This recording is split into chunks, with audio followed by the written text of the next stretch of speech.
السلام علیکم ویور۔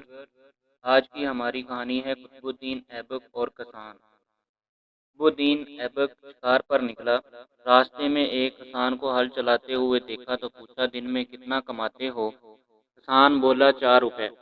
قطب الدین، کیسے خرچ کرتے ہو؟ کسان، 1 روپے خود پہ، 1 قرض دیتا ہوں، 1 قرض اتارتا ہوں اور 1 کنویں میں پھینک دیتا ہوں۔ قطب الدین حیران ہو کر بولا، میں تمہاری باتوں کا مطلب نہیں سمجھا۔ کسان نے کہا، 1 روپے میں خود پر، اپنی بیوی پر خرچ کرتا ہوں، 1 روپے اپنی اولاد پر تاکہ کل جب میں بوڑھا ہو جاؤں گا تو میری خدمت کریں، 1 روپے میں اپنے بوڑھے ماں باپ پہ جنہوں نے مجھ پہ خرچ کیا تھا، اور 1 روپے خیرات کرتا ہوں جس کا اجر میں اس دنیا میں نہیں چاہتا۔